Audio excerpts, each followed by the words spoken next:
નમસ્કાર દર્શક મિત્રો, જેટ ન્યૂઝમાં આપનું સ્વાગત છે। વિગતવાર સમાચારો જોતા પહેલા એક નજર આજના મુખ્ય સમાચારો પર। ચીબડ કચ્છનો સરપંચ ગામમાંથી ખાલી અને ભરેલી ટ્રકો પસાર કરવા માટે કોન્ટ્રાક્ટર પાસેથી 10,000 લાંચ લેતા ઝડપાયો। દમણમાં 31મી ઉજવણીની તૈયારીઓ શરૂ થઈ। મોટાભાગની હોટલોમાં અત્યારથી 80% જેટલું બુકિંગ થયું। ઉમરગામમાં પત્રકાર સંગઠને હોસ્પિટલના પ્રોજેક્ટ વિલંબ અને સ્પષ્ટીકરણની માંગ સાથે યુઆઈએને આપ્યું વિનંતીપત્ર। વલસાડમાં કરુણા એનિમલ ટ્રસ્ટ અને અગ્નિવીર ગૌસેવા દળની ટીમે બળદના પેટમાંથી 70 કિલો પ્લાસ્ટિક બહાર કાઢ્યું। હવે સમાચારો જોઈએ વિગતવાર। વાપી તાલુકાના ચીબડ કચ્છ ગામે બિલ્ડિંગ મટીરીયલનું સપ્લાય કરતા યુવક પાસે ટ્રક પસાર કરવાના 10,000ની માંગણી કરતા એસીબીની ટીમે છટકું ગોઠવીને લાંચિયા સરપંચની ધરપકડ કરી છે। વાપી તાલુકાના ચીબડ કચ્છ ગામમાંથી ખાલી ટ્રક તથા ભરેલી ટ્રકો પસાર કરવાના અવેજ પેટે ₹10,000 લાંચની માંગણી કરવાના સંદર્ભમાં ચીબડ ગામના સરપંચની ધરપકડ કરવામાં આવી છે। પ્રાપ્ત વિગત મુજબ બિલ્ડિંગ મટીરીયલ સપ્લાયનું કામ કરતા એક યુવકને અહીંથી ટ્રક પસાર કરવાનું હોય, જે અંગે ચીબડ કચ્છ ગામમાંથી ખાલી તથા ભરેલી ટ્રકો પસાર કરવાના અવેજ પેટે આ કામના આરોપીએ યુવક પાસે પ્રથમ ₹15,000ની લાંચની માંગણી કરી હતી અને રકઝકના અંતે ₹10,000 આપવાનું નક્કી કર્યું હતું। જે લાંચની રકમ યુવક આપવા માંગતો ન હોય, ફરિયાદીએ એસીબીનો સંપર્ક કરીને ફરિયાદ દાખલ કરી હતી, જેના આધારે આજરોજ છટકાનું આયોજન તંબાડી ફાટક પાસે આવેલ રમેશભાઈ રમણભાઈ હળપતિની રાજેશ વડાપાઉં સેન્ટરની દુકાનની અંદર કરતા આ કામના આરોપીનાઓએ ફરિયાદી સાથે હેતુલક્ષી વાતચીત કરી ₹10,000ની લાંચની માંગણી કરી સ્વીકારી સ્થળ પર પકડાઈ જતા લાંચિયા સરપંચ કલ્પેશભાઈ પ્રભુભાઈ પટેલ રહે ચીબડ કચ્છ ગામ બજાર ફળિયાની ધરપકડ કરવામાં આવી છે। આ બનાવને લઈ ટ્રેપિંગ અધિકારી A.R. Saxena, police inspector Valsad અને ડાંગ એસીબી પોલીસ સ્ટાફ તથા સુપરવિઝન અધિકારી સુરતના મદદથી આરોપીની ધરપકડ કરી એસીબીએ ડિટેન કરી વધુ તપાસ હાથ ધરી છે। કેન્દ્ર શાસિત પ્રદેશ દમણ પ્રવાસીઓ માટે હોટ ટુરિસ્ટ ડેસ્ટિનેશન છે। 31 ડિસેમ્બર નાઇટ પાર્ટી માટે અહીં પ્રવાસીઓનું ઘોડાપૂર ઉમટી પડે છે, જે માટે આકર્ષક પેકેજ હોટલો દ્વારા બહાર પડાયું છે અને 80% જેટલું બુકિંગ પણ થઈ ચૂક્યું છે। દર વર્ષે વર્ષના અંતિમ દિવસને વિદાય આપવા અને નવા વર્ષને આવકારવા પ્રવાસન સ્થળ દમણની હોટેલોમાં પ્રવાસીઓનું ઘોડાપૂર ઉમટી પડે છે। 31 ડિસેમ્બર નાઇટ પાર્ટીમાં શરાબ, સી ફૂડ, વેજ નોનવેજ વાનગીઓની લિજ્જત અને ડીજેના તાલે ઝૂમવા આવતા પ્રવાસીઓ આ દિવસોમાં 2 કે 3 દિવસના પ્રવાસે આવે છે, જે માટે આકર્ષક પેકેજ હોટલ મેનેજમેન્ટ દ્વારા બહાર પડાય છે। કેન્દ્ર શાસિત પ્રદેશ દમણ પ્રવાસીઓ માટે હોટ ટુરિસ્ટ ડેસ્ટિનેશન છે। ગુજરાત, મહારાષ્ટ્રમાંથી મોટી સંખ્યામાં પ્રવાસીઓ દમણના દરિયા કિનારે ફરવા આવે છે। પ્રવાસીઓને દરિયા કિનારે મનોરમ્ય વાતાવરણ વચ્ચે બીચ પર ફરવાની, સી ફૂડ વાનગીઓનો સ્વાદ ચખાડતી હોટેલો પ્રવાસીઓના આગમનથી ફરી ધમધમતી થઈ છે। આ અંગે દેવકા ખાતેની હોટલ સેન્ડી રિસોર્ટના ઓપરેશન મેનેજર રિયાઝ શેખે જણાવ્યું કે આ વર્ષે 31મી ઉજવણી માટે અત્યારથી જ 80% જેટલું બુકિંગ થઈ ચૂક્યું છે। ન્યૂ યર પાર્ટી માટે હોટલ મેનેજમેન્ટે પણ ડીજે બુકિંગ, ડિનર માટે સ્પેશિયલ વાનગીઓનું મેન્યુ તેમજ વિશેષ પેકેજ તૈયાર કરી પ્રવાસીઓને આકર્ષક ઓફર આપી છે। કોરોના કાળ બાદ દમણના બીચ અને હોટેલો પર પ્રવાસીઓનો કલશોર ગુંજાતો થયો છે। દર વર્ષે ડિસેમ્બરની ફૂલ ગુલાબી ઠંડી અને ક્રિસમસ 31મી ડિસેમ્બરની ઉજવણી માટે હજારો પ્રવાસીઓ દમણ આવે છે। આ વર્ષે ફરી કોરોનાના કહેરને ધ્યાને રાખી હોટલ સંચાલકોએ સરકારની ગાઈડલાઇનના પાલન સાથે મહેમાનોનું સ્વાગત કરી સોશિયલ ડિસ્ટન્સ સાથે ન્યૂ યર પાર્ટીનું આયોજન કર્યું છે, જે માટે સ્ટાફને પણ વિશેષ તાલીમ અપાઈ છે। કેન્દ્ર શાસિત દમણ લિક્વર ફ્રી પ્રદેશ છે। દર વર્ષે ગુજરાતના હજારો પ્રવાસીઓ વર્ષના અંતિમ દિવસ એટલે કે 31 ડિસેમ્બર નાઇટ પાર્ટીની મજા માણવા દમણમાં પધારે છે। દમણમાં આ વર્ષે ફરી કોરોના કહેરની આશંકા જોતા પ્રશાસન દ્વારા સમય મર્યાદા નક્કી કરવામાં આવશે, જે મુજબ હોટેલોમાં ન્યૂ યર પાર્ટીનું આયોજન થશે। સંઘ પ્રદેશ દમણમાં દર વર્ષે ગુજરાતના સુરત, અમદાવાદ, વડોદરા જેવા જિલ્લાઓમાંથી અને મહારાષ્ટ્ર જેવા પાડોશી રાજ્યોમાંથી પ્રવાસીઓ 31 નાઇટ પાર્ટીની મજા માણવા પહોંચતા હોય છે। 31 નાઇટ પાર્ટીની પૂર્વ તૈયારીના ભાગરૂપે દમણની તમામ હોટલમાં વિશેષ આયોજન કરવામાં આવે છે। આ ઉપરાંત અનેક વેરાયટીસભર વાનગી સાથે અન્ય સુવિધાની ઓફર કરતા પેકેજની જાહેરાત કરવામાં આવે છે। હોટેલોને રંગબેરંગી રોશનીથી શણગારી વર્ષના અંતિમ દિવસ નિમિત્તે 12 વાગ્યા સુધી ડીજેના તાલે પ્રવાસીઓ ઝૂમી શકે તેવો પ્રબંધ કરવામાં આવે છે। દમણમાં વર્ષના અંતિમ સપ્તાહમાં આવતા પ્રવાસીઓ દેવકા બીચ પર અને મોટી Daman light house, Jampore beach પર દરિયા કિનારે ફરી યાદગાર ક્ષણ મનાવે છે। આ સાથે અહીંની પોર્ટુગીઝ ધરોહરને નજર જુએ છે અને જે તે હોટલમાં રોકાણ કરી શરાબ, સી ફૂડ વાનગીઓનો સ્વાદ લે છે।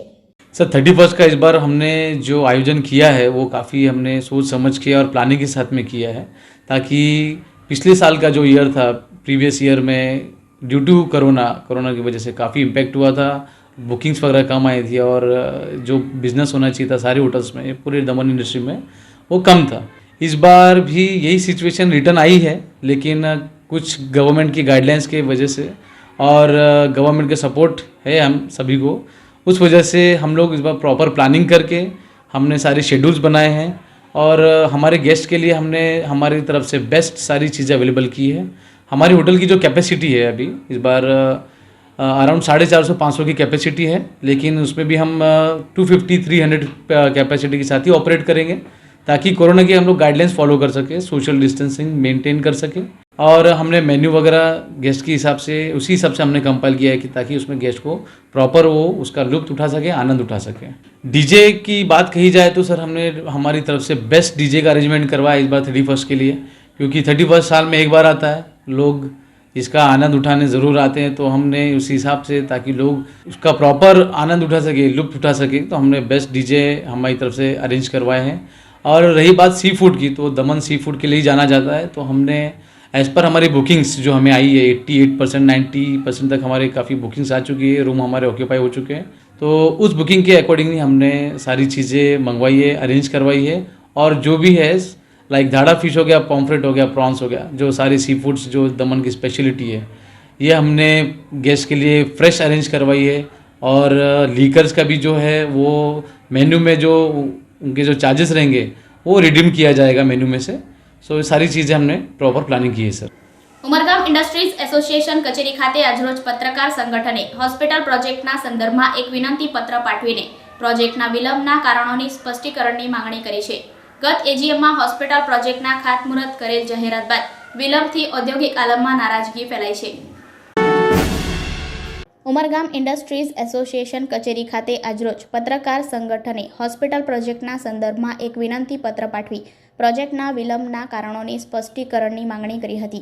ઉમરગામ ઇન્ડસ્ટ્રીઝ વિસ્તારમાં 1500થી વધુ એકમોમાં 1 લાખથી વધુ કામદારો કામ કરી રહ્યા હોવાનું અંદાજવામાં આવી રહ્યું છે. ઉપરાંત આજુબાજુના ગામડાઓમાં માનવ વસ્તીની ગીચતા જોતા એક હોસ્પિટલની જરૂરિયાત છે. ઉમરગામ જીઆઈડીસીમાં હોસ્પિટલ કાર્યરત કરવા માટે છેલ્લા 15 વર્ષથી પ્રયાસો કરવામાં આવી રહ્યા છે, જેમાં જીઆઈડીસીએ હોસ્પિટલ પ્રોજેક્ટ માટે પ્લોટ પણ એલોટમેન્ટ કરેલ છે. આ ઉપરાંત હાલમાં 52 હેક્ટર ઇન્ડસ્ટ્રીઝ વિસ્તારમાં હોસ્પિટલ માટે એક પ્લોટની માંગણી કરેલ, જેમાં હોસ્પિટલ પ્રોજેક્ટ નજીકના ભવિષ્યમાં નિર્માણ કરવામાં આવશે એવી ગત વાર્ષિક સાધારણ સભામાં યુઆઈએના પ્રમુખ શ્રી જિગ્નેશભાઈ બારી અને એમની ટીમ દ્વારા બાંહેધરી આપવામાં આવી હતી. તેમજ ખાતમુહૂર્તની તારીખ પણ નિર્ધારિત કરવામાં આવી હતી, પરંતુ નિર્ધારિત તારીખ વીતી જવા પામી છે અને હોસ્પિટલ પ્રોજેક્ટની કામગીરી શરૂ કરવાના કોઈ એંધાણ દેખાતા નથી, જેથી આ મુદ્દે ઔદ્યોગિક આલમમાં ખાસ ચર્ચાનો વિષય બન્યો છે. આ ઘટનાનો ફોડ પાડવા યુઆઈએના અગ્રણીઓએ સ્પષ્ટીકરણ કરવાની જરૂર છે. અગાઉ પણ જીઆઈડીસીએ હોસ્પિટલ પ્રોજેક્ટ માટે ફાળવેલી જમીન પર હોસ્પિટલ પ્રોજેક્ટ શરૂ થઈ શક્યો નથી અને નજીકના વિસ્તારમાં आई હોસ્પિટલ માટે દેહરી પંચાયતે સોનાની લંગડી સમાન જમીન એક ટ્રસ્ટને આપવામાં આવેલ હતી, જે સુષુપ્ત અવસ્થામાં છે. ત્યારે હવે હાલમાં 52 હેક્ટર વિસ્તારમાં ફાળવેલ પ્લોટ ઉપર કામગીરી શરૂ થશે કે કેમ અને ક્યારે થશે એ મુદ્દે ચર્ચા તેજ બની છે. उमरगांव जीआईडीसी में पहले से भी सबको पता है कि हॉस्पिटल एक बहुत बड़ी मुद्दा यहाँ पे है, जिसके लिए काफ़ी तकलीफ झेलना पड़ता है सभी को। यहाँ पे 1500 से ज़्यादा कंपनियाँ हैं, लाखों की संख्या में वर्कर रहते हैं काम करने वाले, और कुछ भी अगर समस्या होता है तो सीधे भाग के वापस जाना पड़ता है। तो ये मुद्दा शायद इसके पिछले एजीएम में यूआईए ने उठाया भी था, रखा भी था, डेट भी दिया था कि इसका कार्यक्रम शुरू होगा हॉस्पिटल निर्माण का, लेकिन पता नहीं विलंब क्यों है, क्यों नहीं उद्घाटन हुआ इसका। इसको लेकर के पत्रकार मित्रों द्वारा यहाँ पे एक विनंती लेटर दिया गया है कि आप लोग ये मुझे बताएं कि ये चालू होगा या नहीं होगा, होगा तो कब होगा, क्योंकि पत्रकार आपसे पूछता है और पत्रकार से जनता पूछती है कि भाई क्या हुआ, आप लोग पत्रकार हैं, कुछ कर क्यों नहीं रहे हो। तो ये जवाब प्रॉपर हमें मिलना चाहिए, जब हमें मिलेगा तो हम जनता को बताएंगे। ये सबसे जटिल समस्या है और इस पे यूआईए को ध्यान देना चाहिए। ઉમરગામ જીઆઈડીસીમાં 1500થી વધુ એકમો કાર્યરત છે અને 50,000થી વધુ કામદારો કામ કરે છે. અહીં હોસ્પિટલની લાંબા સમયથી ખાસ જરૂરત છે. એની માંગણીને ધ્યાનમાં રાખી ઉમરગામ ઇન્ડસ્ટ્રીઝ એસોસિએશને નક્કી કર્યું હતું કે અહીંયા હોસ્પિટલ પ્રોજેક્ટ ચાલુ કરવો જોઈએ અને ગત ઈજીએમની અંદર ઉમરગામ ઇન્ડસ્ટ્રીઝના પ્રમુખ અને એમની ટીમે જાહેરાત કરી હતી કે નજીકના ભવિષ્યમાં હોસ્પિટલ પ્રોજેક્ટ ચાલુ કરીશું. એમને જે સમય આપેલો હતો ખાતમુહૂર્તનો, એક ખાતમુહૂર્તનો સમય વીતી ગયો છે અને કોઈ ગતિવિધિ જણાતી નથી, જેથી ઉમરગામ ઇન્ડસ્ટ્રીઝના એકમના સંચાલકો અને કામદારો એ જાણકારી માંગે છે કે હોસ્પિટલ પ્રોજેક્ટ ક્યારે ચાલુ થશે, ચાલુ થવાનો છે કે નથી થવાનો, એનો ખુલાસો ઉમરગામ ઇન્ડસ્ટ્રીઝે કરવો જોઈએ. એ અમને જાણકારી પ્રાપ્ત થતી નથી, એટલે અહીં અમે એક વિનંતી પત્ર આપવા માટે આવ્યા છે. ઉમરગામ ઇન્ડસ્ટ્રીઝ એસોસિએશનને એમના પ્રમુખને જણાવ્યું છે કે આ તમારો પ્રોજેક્ટ વિશે અમને માહિતગાર કરે. વલસાડના પોલીસ હેડક્વાર્ટર વિસ્તારમાંથી ગૌ સેવા દળની ટીમે ઈજાગ્રસ્ત બળદને પકડી લાવી તપાસ કરતા બળદના પેટમાં પ્લાસ્ટિક હોવાનું જણાયું હતું, જેનું કરુણા એનિમલની ટીમે ઓપરેશન કરીને 70 કિલો પ્લાસ્ટિકનો કચરો બહાર કાઢ્યો હતો. વલસાડના પોલીસ હેડક્વાર્ટર વિસ્તારમાંથી ઈજાગ્રસ્ત હાલતમાં મળી આવેલ બળદને વલસાડની અગ્નિવીર ગૌ સેવા દળની ટીમ તિથલ રોડ ઉપરના ગૌધામમાં લઈ જઈને પગમાં સારવાર આપ્યું હતું. ત્યારબાદ 3-4 દિવસથી બળદે ઘાસચારો ખાવાનું બંધ કરી દેતા કરુણા એનિમલની ટીમ આવી તપાસ કરતા બળદના પેટમાંથી 70 કિલો પ્લાસ્ટિકની થેલીઓ બહાર કાઢી સફળ ઓપરેશન કર્યું હતું. 1 મહિના પહેલા વલસાડના પોલીસ હેડક્વાર્ટર વિસ્તારમાંથી અગ્નિવીર ગૌ સેવા દળની ટીમે ઈજાગ્રસ્ત હાલતમાં એક બળદ પકડી લાવ્યા હતા અને તેને વલસાડના તિથલ રોડ પર આવેલ ગૌધામમાં તેની સારવાર કરી હતી. જે બાદ છેલ્લા 3-4 દિવસથી બળદે ઘાસચારો ખાવાનું બંધ કરી દીધું હતું, જેથી તેની હાલત વધુ બગડતા અગ્નિવીર ગૌ સેવા દળના સભ્ય દિનેશ ચૌહાણે અને તેમની ટીમે 1962 કરુણા એનિમલ એમ્બ્યુલન્સને જાણ કરતા તેઓ તાત્કાલિક ગૌધામમાં પહોંચી બળદને સારવાર આપી હતી અને કરુણા એનિમલની ટીમે બળદનું પેટ જોતા તેનું પેટ ફૂલી ગયેલ હતું, જેથી ડોક્ટરે બળદનું ઓપરેશન કરવાનું જણાવ્યું હતું. તાત્કાલિક બળદનું પેટ કાપી જોતા પેટમાં પ્લાસ્ટિકનો કચરો મોટા પ્રમાણમાં જોવા મળ્યો હતો, જેથી તેને તાત્કાલિક બહાર કાઢવામાં આવ્યો હતો. 3 થી 4 કલાકના ભારે જહેમત બાદ તેનું સફળ ઓપરેશન પાર પાડ્યું હતું. બળદે મોટા પ્રમાણમાં પ્લાસ્ટિકની થેલીઓ ખાઈ લેતા પેટમાં પ્લાસ્ટિકનો જમાવડો થઈ ગયો હતો. બળદના પેટમાંથી 70 કિલો જેટલો પ્લાસ્ટિકનો કચરો કાઢ્યો હતો. વલસાડ શહેરમાં લોકોએ જાગૃત થવાની ખૂબ જરૂર છે, અન્યથા મૂંગા અબોલ પશુઓ આ પ્લાસ્ટિકની થેલીઓનો કચરો ખાઈ લેતા માંદા પડે છે અને મૂંગા પશુઓ અસહ્ય પીડાઓનો ભોગ બનતા હોય છે. જય ગૌ માતા. આ વલસાડ તિથલ રોડ પર અગ્નિવીર ગૌ સેવા દળ ગૌધામ છે, જ્યાં બધી બીમાર ને રખડતી ગૌ માતાને જ અહીંયા રાખીએ છીએ કે જે એન્જર્ડ હોય, કોઈ પણ હાલતમાં, કોઈના પગ તૂટી ગયા હોય અથવા કોઈને વાગેલું હોય, કોઈને જંતુ પડી ગયેલા, ટોટલી બીમાર ગાયને, બિનવારસી ગાયને જ અમે અહીંયા રાખીએ છીએ અને એની સેવા જ આપીએ છીએ. હવે આ જે એક નંદી મહારાજ છે તે 1 મહિનો પહેલાં અમારે હેડક્વાર્ટરથી ફોન હતો કે એના પગમાં એક ઈજા થઈ ગયેલી, તેમાં જંતુ પડી ગયેલા હતા, તો તેની સારવાર માટે અહીંયા લાવેલા હતા. હવે એની સારવાર ચાલુ, પેલું પગનું સારું થઈ ગયું. પછી આજ 3 દિવસથી ખાવાનું બંધ કરી દીધું, એટલે પછી અમારી કરુણા એમ્બ્યુલન્સ 1962ને ફોન કર્યો અને અંકિત ડૉક્ટર સાહેબને બોલાવ્યા, ચેક કરાવ્યું તો કે પ્લાસ્ટિકને લીધે પ્લાસ્ટિક વધી ગયો છે, તેને લીધે ગાય હવે ખાઈ નહીં શકે, એટલે એને ઓપરેશન કરીને પ્લાસ્ટિક કાઢવા પડે. તો આજે અમે એનું ઓપરેશન કર્યું છે ને મિનિમમ 70 કિલોના આસપાસ એટલું બધું પ્લાસ્ટિક કાઢ્યું ને અત્યારે એનું ઓપરેશન પણ ચાલુ જ છે અત્યારે. હવે જે પબ્લિક છે, કોઈ પણ વસ્તુ, રોટલી શાક કે કોઈ પણ વસ્તુ અંદર નાખીને કચરા ડબ્બામાં અથવા કોઈ પણ રોડ પર નાખી દે છે, તો ગાય એને ખાવાના ચક્કરમાં પ્લાસ્ટિક પણ અંદર ખાઈ જાય છે. હવે અમે ઘણી વખત અપીલ કરેલું છે, એને પહેલાં બી એક વખત 80 કિલો પ્લાસ્ટિક કાઢ્યું, ત્યારે પણ અમે અપીલ કરેલી હતી કે જે આપણે કોઈ પણ વસ્તુ ખાવાનું નાખે છે તો એ ડસ્ટબિનમાં રાખીને અથવા કચરા પેટીમાં નાખો, તમે રોડ પર નહીં નાખો. પણ લોકો ગમે તેમ નાખે છે ને તેનો આ ભોગ બને છે ગૌ માતા. બહુ ઘણું બધું. હવે જો આજે ઓપરેશન નહીં કરતા તો 2 દિવસ પણ નહીં કાઢતે, કેમ કે ખાવાનું 3 દિવસથી બંધ કરી દીધેલું હતું, ઊભું પણ એનાથી નથી થવાતું હતું, એટલે મરી જતી. કાલે પણ એક ગૌ માતાનું ઓપરેશન કર્યું, તે પણ ગૌ માતા અહીંયા જ છે, એનું બી સક્સેસફુલ ઓપરેશન છે અને ગાય અત્યારે સારી છે. એને બી એવી રીતના છે, ધીરે ધીરે ખાવાનું બંધ કરી નાખેલું અને પછી સાહેબને બતાવ્યું હતું કે ઓપરેશન એને તાત્કાલ કરવા પડે. એટલે કાલે અમારા કરુણા એમ્બ્યુલન્સને અમારા ઓપીડીના અહીંયા જે ડૉક્ટર હોય, પિંકલ સર ને એ બધા આખી ટીમ અમે મળે ને અમારી ગૌરક્ષક ટીમ મળે ને અમે એનું પણ ઓપરેશન કર્યું. મિનિમમ એને બી 40 થી 50 કિલો અમે કાલે પ્લાસ્ટિક કાઢેલું. આવનારી 7 જાન્યુઆરીથી 13મી જાન્યુઆરી સુધી ચલા વિસ્તારમાં આવેલ ભાઠેલા પાર્ટી પ્લોટમાં 11 કુંડીય 7 દિવસીય શિવશક્તિ મહાયજ્ઞનું આયોજન કરવામાં આવ્યું છે. આગામી 7મી જાન્યુઆરીથી 13મી જાન્યુઆરી દરમિયાન ચલા વિસ્તારમાં આવેલ ભાઠેલા પાર્ટી પ્લોટમાં 11 કુંડીય 7 દિવસીય શિવશક્તિ મહાયજ્ઞનું આયોજન કરવામાં આવ્યું છે. વાપી સહિત સમગ્ર દેશના લોકો કોરોના જેવી બીમારીના ભયથી મુક્ત બને તેવા ઉદ્દેશથી બરુમાળના સદગુરુ ધામના મહામંડલેશ્વર સ્વામી વિદ્યાનંદ સરસ્વતીની પ્રેરણાથી આયોજિત આ મહાયજ્ઞ માટે બુધવારે ભાટેલા પાર્ટી પ્લોટ ખાતે યજ્ઞના યજમાન અને સંતો મહંતોના હસ્તે ધ્વજારોહણ તેમજ ભૂમિપૂજન સહિતના કાર્યક્રમો યોજાયા હતા. આગામી 7મી જાન્યુઆરીથી આ મહાયજ્ઞનો પ્રારંભ થશે.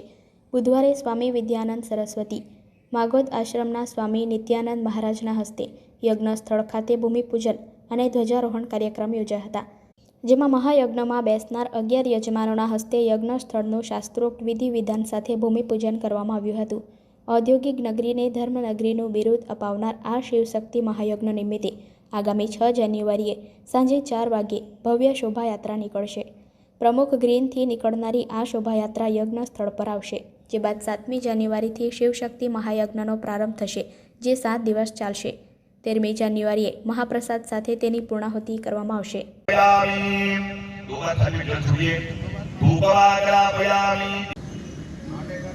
उसके ऊपर पंचामृत की कटोरी रखी है.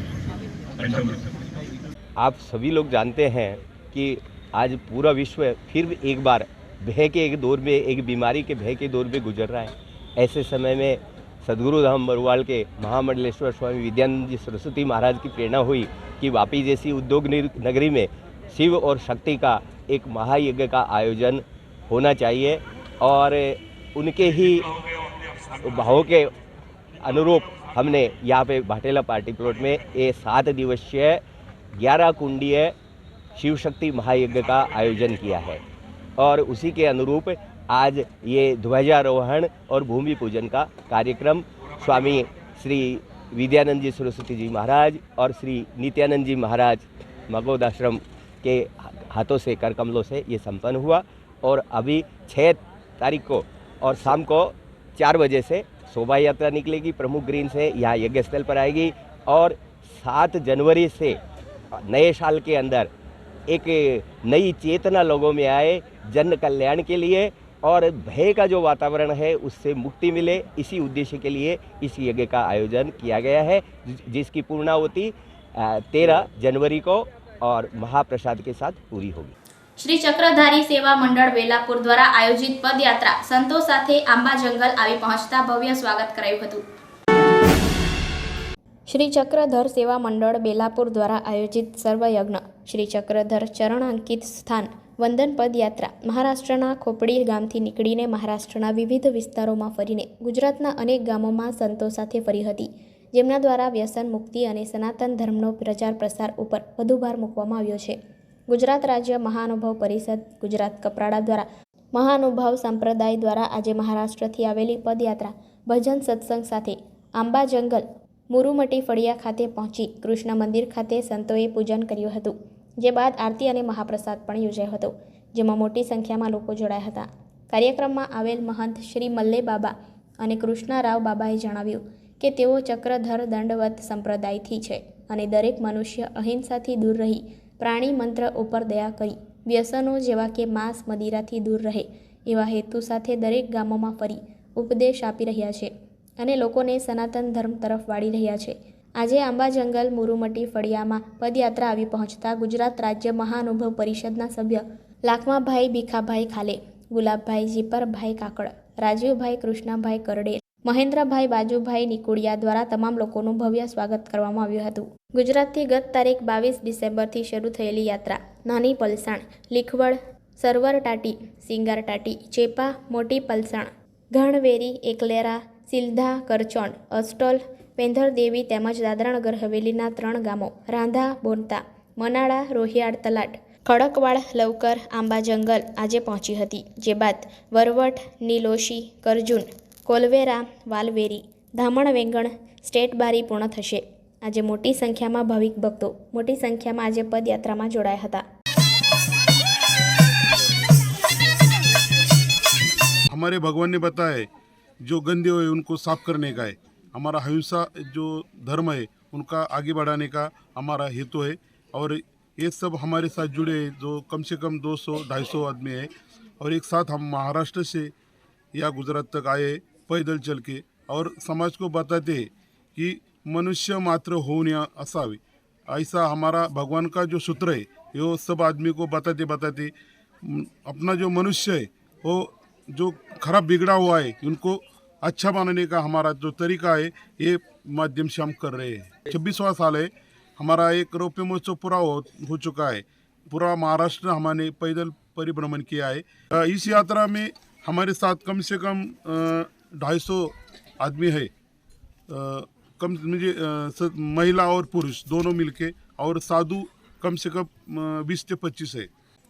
सिन्नर तहसील में खोपड़ी नाम के गांव है, वहाँ से हम पैदल निकले हैं और हर गांव में जाके जो भगवान श्री चक्रधर जी ने, महाराज जी ने जो संदेश दिया है, अहिंसा परमो धर्म, जो अहिंसा है, जो हिंसा करते हैं, हिंसे से मनुष्य को बाजू में हटाना, ये हमने व्रत लिया है। जैसा शराब पीते हैं तो शराब के नशे में संसार की हानि होती है, ये सब हमने लोगों को बताया है। और हमारा जो हिंदू धर्म है, हिंदू धर्म के प्रमुख जो है भगवान श्री कृष्ण ने गीता में बताया है कि एक ही देव एक ही धर्म, तो एक ही भगवान की उपासना करनी चाहिए और एक ही हिंदू धर्म आगे चलाना चाहिए।